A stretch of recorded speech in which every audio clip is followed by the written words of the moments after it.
querido, de alguém a quem temos amizade, a quem amamos, porém foi na cruz do Calvário que todo aquele que é amargurado e triste por causa do poder que a morte efetuou na sua vida, em algum momento tirando a vida de algum ente querido, sabemos que na cruz de Cristo há esperança para nós, porque na cruz a morte passou pela morte, a morte de Jesus assegurou a morte da morte. Por que morte da morte? Porque na cruz de Cristo a morte perde o seu poder, perde o seu império, a sua soberania, perde a sua influência, porque na cruz de Cristo Ele nos garante vitória sobre a morte e vida eterna. Ele certa vez disse que o ladrão, Satanás, o diabo, os demônios não vêm senão para roubar, para destruir e também para matar, mas Ele vem para nos dar vida e vida com abundância. Deixa eu ver se alguém já recebeu a vida de Cristo nesta noite. Se nós temos a vida de Deus em nós, verdadeiramente somos bem-aventurados, porque não há maior alegria, não há maior paz, não há maior gozo que resida no fato de que um dia Cristo morreu por nós, sendo nós ainda pecadores, para nos garantir o acesso ao reino dos céus e a vida eterna, porque o salário do pecado é a morte, mas o dom gratuito de Deus é a vida eterna em Cristo Jesus. Lucas vai nos narrar, portanto, as características do final do ministério do Senhor. E no versículo que nós lemos, que é o versículo 46, nós vamos aprender acerca do final da sua vida, quando ele clama com grande voz. Ou seja, Jesus ele grita, ele brada em alta voz, dizendo: Pai, nas tuas mãos entrego o meu espírito. Estas são as últimas palavras do Senhor. Se lermos a Bíblia, nós iremos perceber que quando Cristo está na cruz, ele cita 7 palavras, 7 expressões. As 2 últimas palavras que Cristo menciona são as seguintes: tetelestai, ou seja, está consumado. Eu já consumei a dívida do pecado da raça humana, eu já cumpri a minha obra, eu já totalizei aquilo que eu deveria fazer nesta terra. E logo em seguida ele cita as palavras lidas esta noite: Pai, em tuas mãos entrego o meu espírito. Por que a morte de Cristo assegurou a morte da morte? Porque Jesus Cristo ele não foi derrotado pela morte. A morte só tem poder sobre aqueles que vivem em pecado, sobre aqueles que um dia já transgrediram a palavra do Senhor. Porém Jesus nunca pecou, ele tornou-se maldição por nós, mas o pecado nunca esteve presente na vida do Senhor. Ele jamais transgrediu nenhuma ordenança da parte do Pai. Portanto a morte não tinha como lhe derrotar, não tinha como lhe fazer perecer. Por isso que certo dia São João vai nos dizer que num dos seus grandes e memoráveis discursos, Jesus Cristo disse as seguintes palavras: eu dou a minha própria vida para poder tornar a resgatá-la depois. Isso é o que Cristo fez. A morte não roubou a sua vida, ao contrário, sendo ele o príncipe da vida, o autor da vida e o doador de toda a vida, ele mesmo transferiu a sua vida, abriu mão da sua existência para logo em seguida reassumir a vida e sair de dentro de uma sepultura em glória eterna, brilho, que para sempre ele é o Filho de Deus e a morte não pode derrotá-lo. João capítulo 1, versículo 4: nele estava a vida e a vida era a luz dos homens. Nos Salmos está escrito: na tua luz teremos a luz, porque tu és a origem da luz e a origem da vida. Da mesma maneira, Jesus Cristo vive e ele não foi derrotado pela morte, mas ele disse: Pai, em tuas mãos eu entrego o meu espírito. Louvado seja o santo nome do Senhor. Jesus Cristo, citando isto, ele vai então expirar, ele vai dar o seu último suspiro, o último movimento de respiração, e logo em seguida ele então morre na cruz do Calvário, não porque a morte tomou sua vida, mas porque ele entregou a vida para o Pai, para logo em seguida na ressurreição reassumir a vida para si mesmo. A Bíblia Sagrada vai nos mostrar, meus irmãos, que Jesus Cristo, ele não morreu de maneira prévia, sem aviso. Jesus, na sua morte, ela não tratou-se de ser um evento inesperado, um evento repentino, algo que ninguém estava preparado para que acontecesse, algo que ninguém jamais pensou que poderia se suceder. Ao contrário, em todo o seu ministério terreno, em 3 anos e meio que Jesus andou entre nós, conheceu as nossas lutas, nossas doenças, problemas, perigos, tudo quanto está relacionado à realidade vivida nesta terra. Quando ele vai à cruz do Calvário, ele vai já tendo pronunciado que muitas vezes: eu irei a Jerusalém, e ali o Filho do Homem será entregue na mão dos pecadores. Jesus tratou de avisar a multidão que o acompanhava. Jesus tratou de avisar os discípulos que andavam com ele, que ele não viveria muito tempo, mas que ele trataria de ser enviado para a cruz do Calvário. Ele haveria de ir para Jerusalém,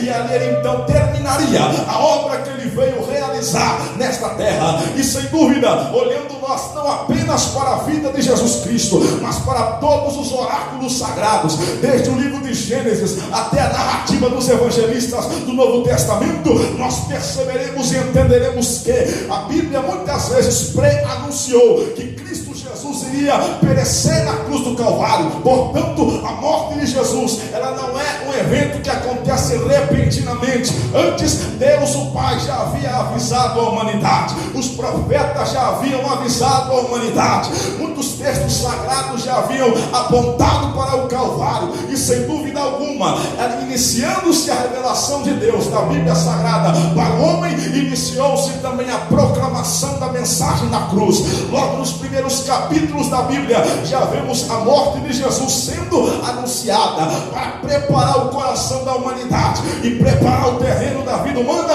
para que no tempo certo, chamado plenitude dos tempos, Gálatas capítulo 4, verso 4, Jesus se manifestasse nesta terra. Portanto, em cada página da Bíblia Sagrada encontramos um espelho da cruz. A cruz está em cada página, em cada história, em cada capítulo, em cada livro, no propósito de cada obra entre as 66 que compõem o cânon sagrado. A cruz está em toda a Bíblia, e a cada página encontramos uma revelação da cruz de Cristo. Desde a fundação do mundo, o Cordeiro imolado já se apresentava sobre o altar eterno de toda a história, para que toda a humanidade conhecesse e tivesse a plena certeza de que um dia o pecado não teria total domínio mais sobre a nossa vida, mas que um dia seríamos libertados. E sem dúvida é na cruz de Cristo que encontramos o caminho para a liberdade, é na cruz de Cristo que encontramos o caminho para a vida, é a cruz do Senhor Jesus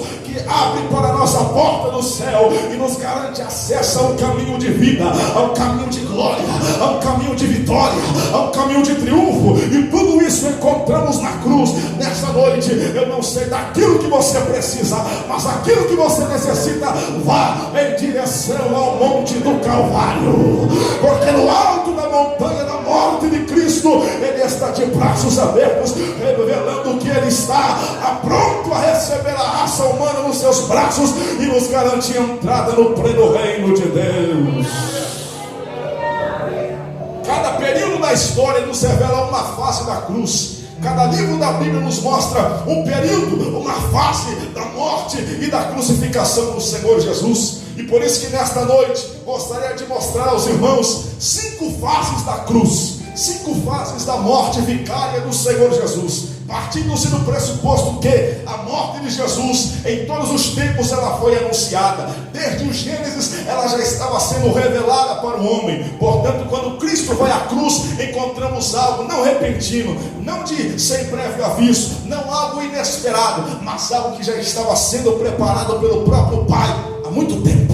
Portanto, a primeira face da cruz é a cruz de Cristo preconizada. A cruz preconizada. O que é isso? É o primeiro vislumbre que temos da cruz na Bíblia, onde o próprio Pai foi o primeiro a anunciar que um dia Jesus Cristo se manifestaria e romperia os grilhões da morte e derrotaria para sempre o império de Satanás e do pecado. A primeira face da cruz é a cruz preconizada, lá no jardim que o próprio Deus criou, onde Ele colocou as criaturas que Ele fez na sua imagem e semelhança, e lhes deu a seguinte ordem: não pequem contra mim, não comam do fruto da árvore da ciência do bem e do mal. Porém sabemos, todos quantos lemos a palavra do Senhor, que Adão e Eva, os dois, o casal, ambos vão então desobedecer a ordem do Senhor e comer o fruto daquela árvore. Como consequência, o pecado sendo consumado, ele gera a separação entre a criatura e o Criador, entre o homem e a mulher, e entre Deus. Lá no passado, todos os dias o homem cultuava ao Senhor na viração do dia. Certo dia Deus veio receber o culto de Adão, mas ele não encontrou Adão no lugar da adoração, não encontrou Adão no lugar de prestar culto. Então Deus começou a procurá-lo,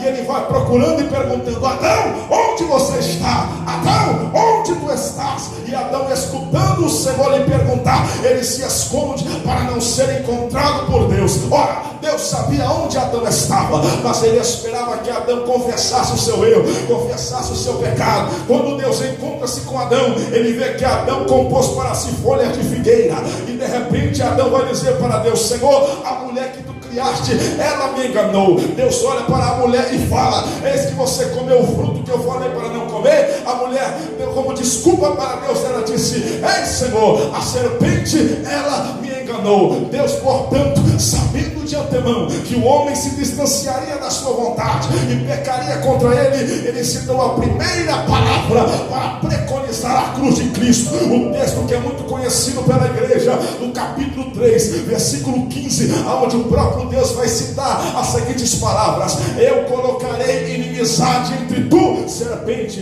e entre a mulher. Eis que a tua descendência e a descendência da mulher estarão em um eterno conflito.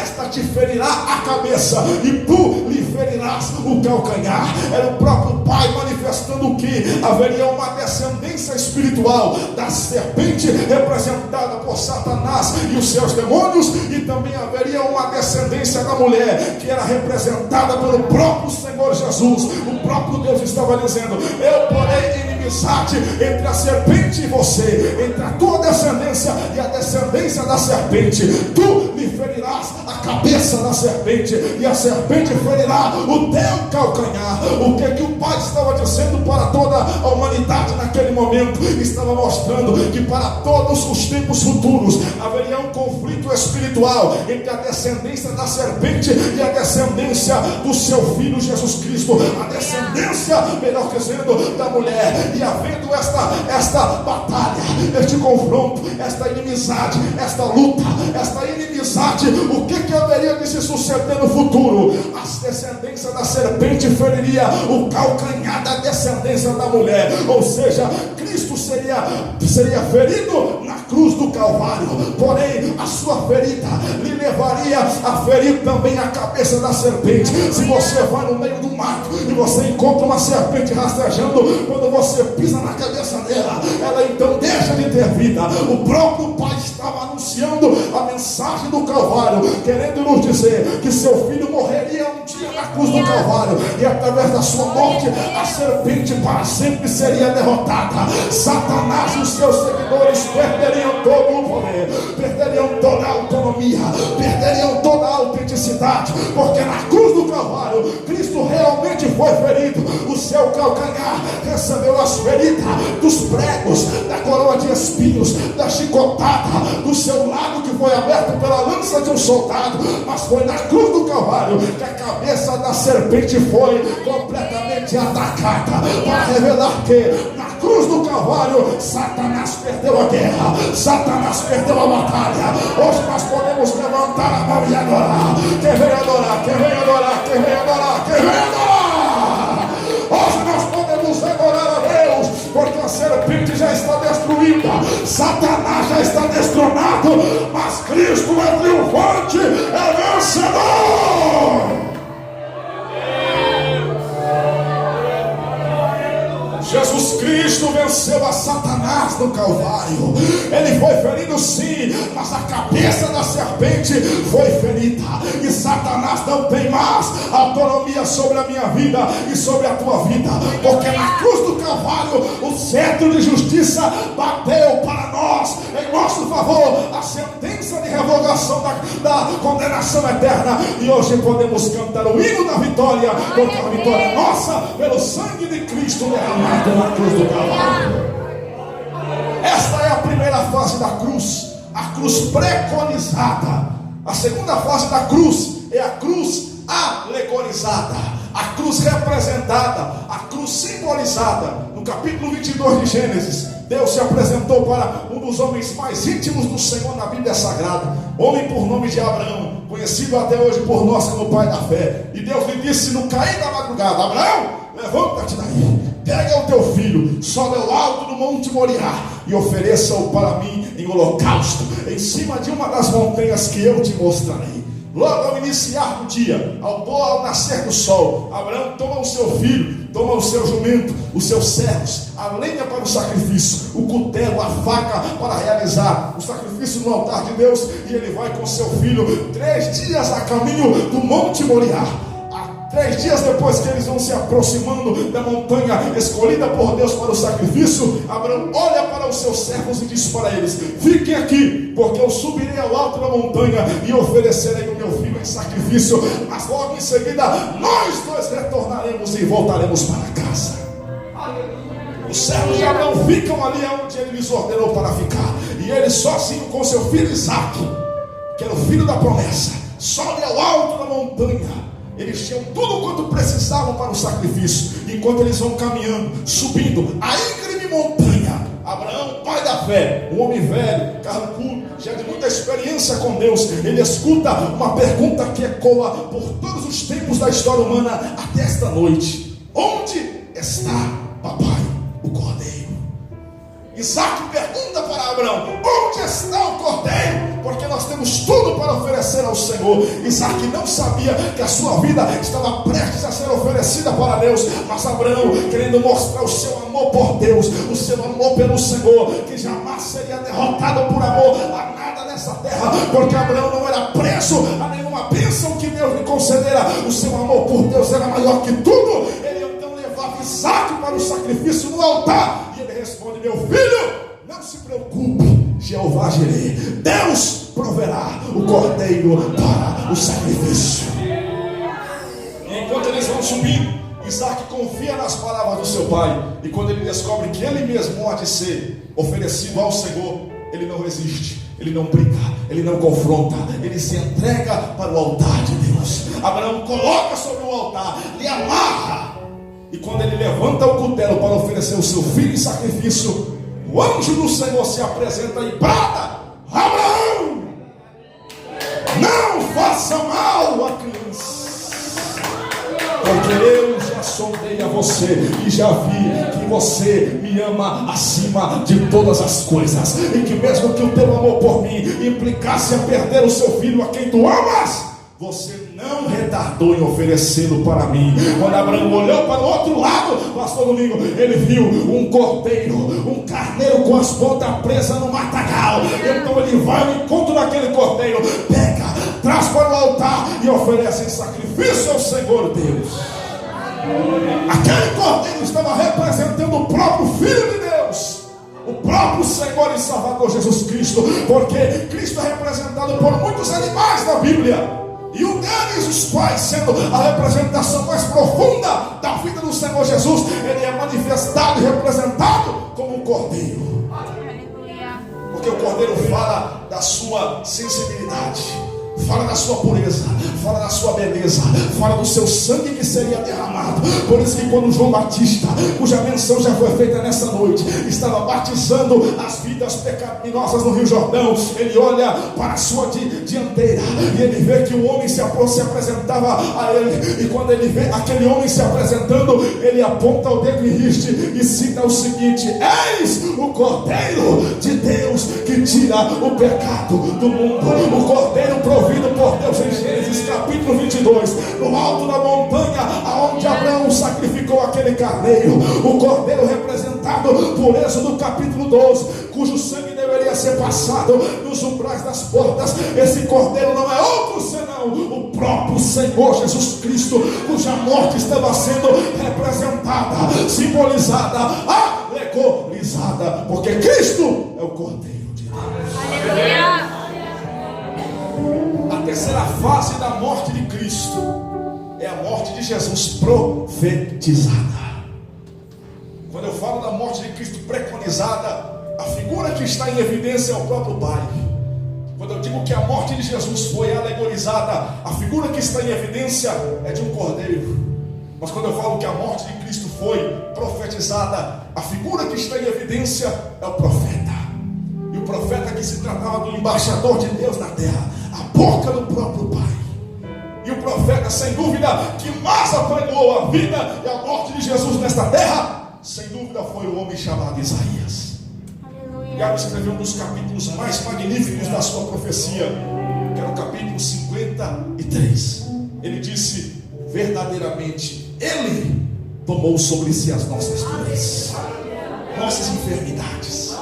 Parece que Isaías, 1000 anos antes que Jesus nascesse nesta terra, ele recebeu uma visão tão gloriosa do Espírito de Deus, mostrando para ele a própria cruz revelada diante dos seus olhos.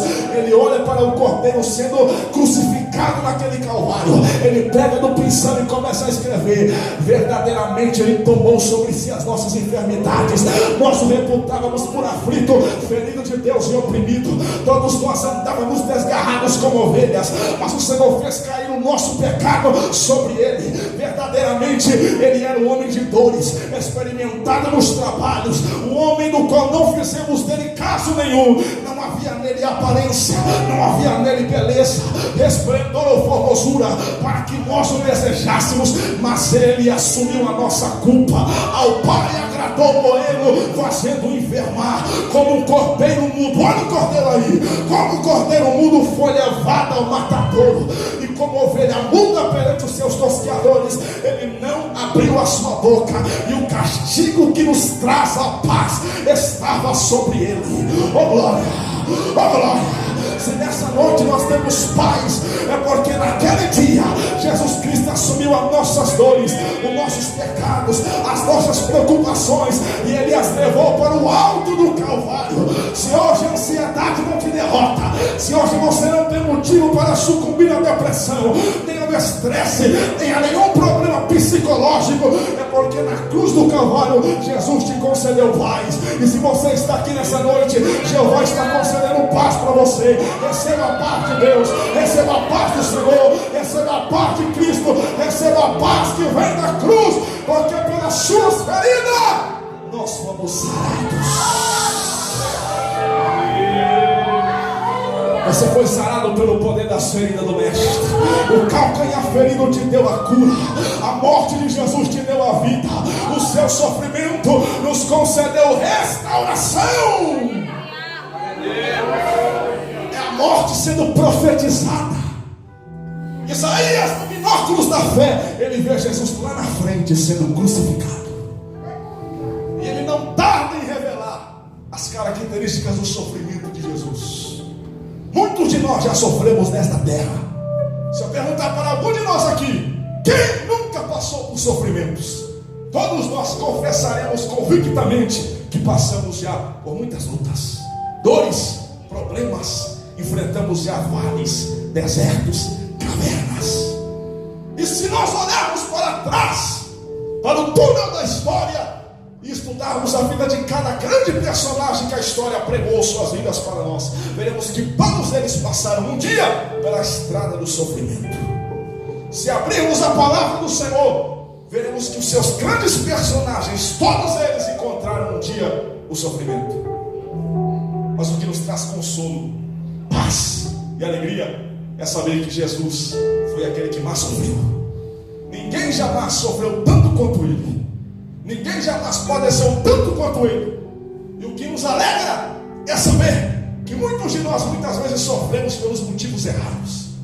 Como homens e mulheres de toda a história padeceram por motivos certos e errados, mas Jesus nunca pecou, nunca errou. E Ele não merecia morrer, não merecia sofrer, mas todo o sofrimento que Ele teve, o maior de todos na história da humanidade, foi pelo teu bem, pelo meu bem, pela nossa salvação. Quarta fase da morte de Cristo é a sua morte realizada. Lucas nos mostra as características da morte de Jesus. Ele diz que Ele era levado a um lugar chamado a caveira, porque ali os criminosos, os ladrões eram totalmente mortos, crucificados e abandonados, e os seus corpos eram deixados para serem completamente decompostos pela ação do tempo, e eles tornavam-se caveiras, esqueletos, e eles não eram levados para a sepultura, ficavam ali no monte. Por isso o monte era chamado Monte Caveira. E quando Jesus vai indo para o pináculo da cruz, o pináculo do sofrimento, disse a Bíblia que ali o crucificaram, no meio de dois ladrões, em meio a dois malfeitores, um à sua direita e outro à sua esquerda, condenado no lugar de um ladrão, Barrabás, e condenado para perecer ao lado de dois grandes criminosos. A multidão, os príncipes, os soldados, olhando a Jesus de longe, apontavam para ele e diziam: se tu és o Filho de Deus, desce da cruz. Aleluia. Abre mão de passar pelo sofrimento. Os fariseus, cheios de incredulidade, olham para ele e bradam: não salvaste os outros? Salva, pois, a ti mesmo, se és o Filho de Deus, e desce da cruz. Jesus diz: Pai, perdoai-lhes, porque eles não sabem o que fazem. E a multidão zomba de Jesus. Quando o homem era crucificado, ele perdia todos os seus direitos. Você poderia fazer o que quisesse com ele. E Jesus passa por tantas dores na cruz, leva o vinagre para dar a ele no momento da sua sede. Quando ele grita: eu tenho sede, acima da cabeça uma placa escrita em 3 letras, em tom de ironia e zombaria: este é o Rei dos Judeus. Os dois ladrões, um dos dois olha para ele e diz: ei, se tu és o Filho de Deus, salva-te, pois, a ti e também a nós que estamos aqui. O outro ladrão, que estava do outro lado, confrontou aquele mesmo ladrão e disse: tu não temes a Deus, estando na mesma condenação? Eis que nós merecemos estar aqui, porque fizemos coisas terríveis, cometemos crimes, pecados, mas este que aqui está nada fez para que merecesse morrer assim. E então ele faz uma petição tão linda, tão profunda, diz: Senhor, lembra-te de mim quando entrares no teu reino. Eis que hoje mesmo estarás comigo no paraíso. O primeiro que teve acesso a entrar para a eternidade no céu, o primeiro que recebeu a bênção de entrar depois que o sangue de Cristo abriu a porta eterna, não foi uma pessoa boa, foi um ladrão, um criminoso, cuja sua vida sempre serviu para praticar o mal. Jesus estava mostrando que todos podem ser aceitos lá, não importa qual é o teu passado, não importa o que você já tenha feito de mal, não importa aquilo que você já tenha cometido que foi transgressão aos olhos do Senhor, a porta está aberta para você. A cruz de Cristo te abriu uma porta, te abriu um caminho, te deu livre acesso. Hoje todos nós podemos entrar pela porta da eternidade. Fique de pé comigo, por favor. Hoje mesmo tu estarás comigo no paraíso. O paraíso te espera, meu irmão. O paraíso te aguarda. Tudo quanto fizemos nesta terra um dia passará. Então vamos nos gastar pela eternidade, porque um dia vamos entrar no paraíso e lá nós estaremos para sempre com o Senhor. Jesus gritando ao Pai, diz a Bíblia que já era quase a hora sexta, o meio-dia. E não precisa ser gênio para saber que a maior luz do dia é o meio-dia, quando o sol está no seu maior fervor, na sua maior glória, na sua maior revelação. Ao meio-dia tudo brilha e rebrilha de um lado para o outro. Mas nunca disse, sendo quase a hora sexta, houve trevas, o sol escureceu e por 3 horas não houve luz sequer.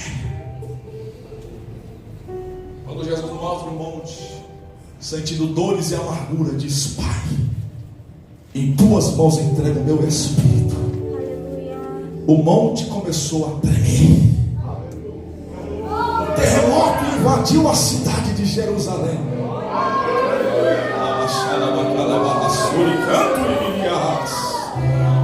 Enquanto ele está sendo pendurado e morto naquela cruz, os mortos que estavam no cemitério da cidade, diz a Bíblia, eles se levantaram do sepulcro e adentraram a cidade, para que todos que estavam ali soubessem que o Filho de Deus havia perecido na cruz, mas por causa da sua morte, a vida voltou a brilhar.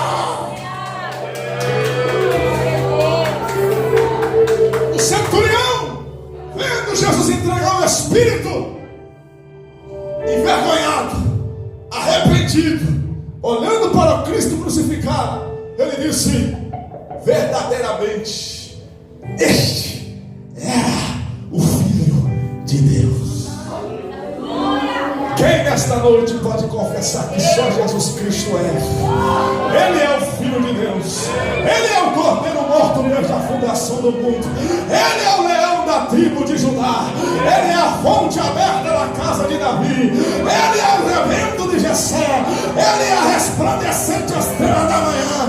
Ele é aquele que veio, morreu, mas ao terceiro dia ressuscitou. Ele é aquele que retornou para o seio do Pai.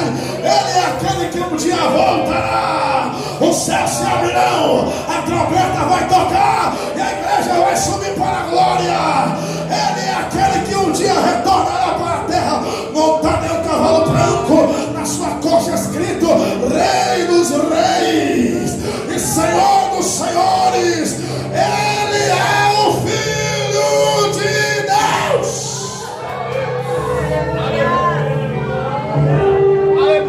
Contemple nessa noite o Cristo crucificado.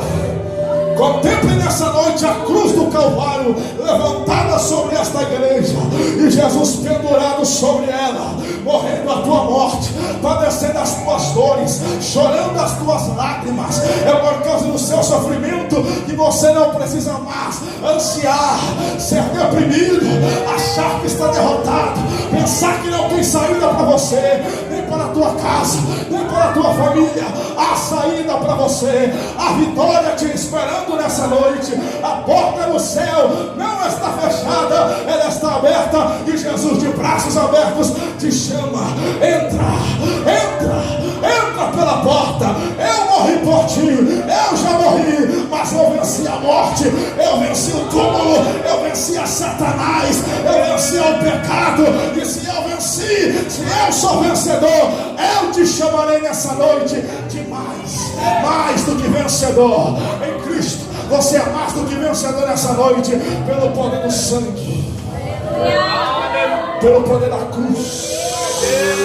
Na cruz eu me glorio, na cruz eu me alegro, na cruz eu encontro o caminho para a minha vitória. Nessa noite a cruz está diante de nós. E se há algum argumento que pretenda nos convencer de que precisamos fazer missões, é o fato de que a cruz existe e Jesus morreu sobre ela, para que nós olhássemos para a cruz e víssemos o que o pecado fez com o Filho de Deus, o que o pecado fez com a raça humana. Aquele Cristo crucificado morreu a pior morte, não para que vivêssemos uma vida confortável, uma vida fácil, mas que nós nos agarrássemos à cruz e a levássemos em direção ao pobre pecador que não tem esperança. Deus quer nos usar para atrairmos o mundo para a cruz. Jesus disse: vinde após mim, cada um carregue a sua própria cruz. Não importa o quão pesada a tua cruz esteja nessa noite, ela não foi mais pesada que a cruz de Cristo. Nele você acha descanso, nele você encontra paz, nele você encontra vitória. Nele ele te reserva triunfo sobre todos os teus adversários. Portanto, nessa noite, aproxima-te da cruz, achega-te para perto da cruz, contemple o Cristo crucificado, o Cristo pendurado no Calvário, o Cristo sobre a caveira. Tudo quanto ele passou por você, ele sofreu por você, ele morreu por você, as 40 chibatadas foi por você, a coroa de 72 espinhos foi por você, a via dolorosa ele enfrentou por você, as horas de escuridão foi por você, a zombaria, o desprezo, tudo isso foi por você. Tem alguém no nosso meio que ainda não recebeu Jesus como Salvador? Ele morreu por você, Tudo foi para que você estivesse aqui nesta noite. Tudo foi para que Satanás não se andasse com a sua alma, mas para que Deus te concedesse vida eterna. Quem está nele sempre terá vitória. E Ele quer te dar nesta noite. Tem alguém para Jesus? Tem alguém que quer vir para a cruz do Senhor esta noite? Vem aqui na frente.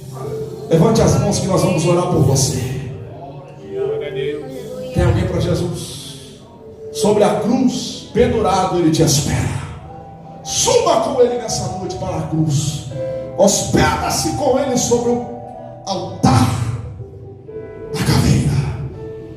Porque sobre aquela cruz nós o vemos logo em seguida ressuscitado. Aleluia. E todo o sofrimento que Ele passou, Pedro vai dizer, mesmo passando pelo sofrimento, grande foi a glória que se seguiu. Se hoje nós vamos à cruz, logo em seguida viveremos eterna glória. Tem alguém que deseja viver a glória de Deus, entrar na nova Jerusalém, na Canaã celestial e habitar com Ele para todo sempre? É na cruz que encontramos vitória.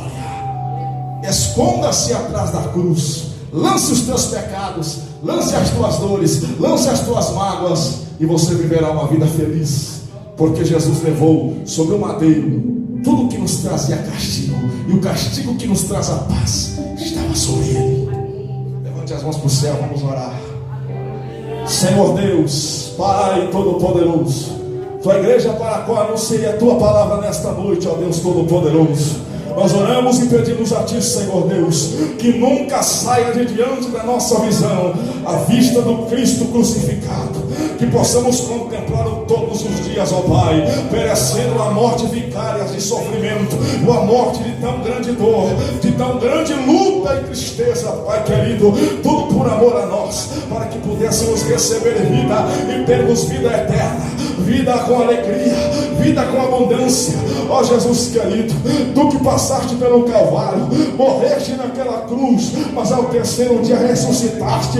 Não deixa-nos perder a esperança de que Tu morreste para nos fazer viver eternamente, e que portanto contigo nós viveremos para sempre.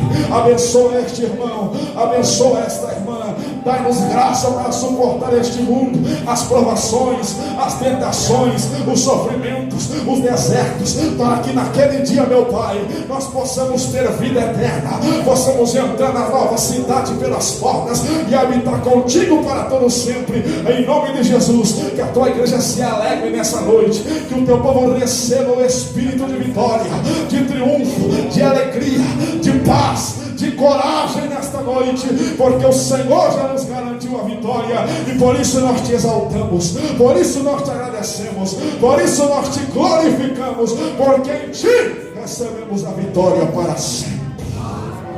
Quem pode adorar a Deus pela vitória? Quem pode se alegrar pela vitória?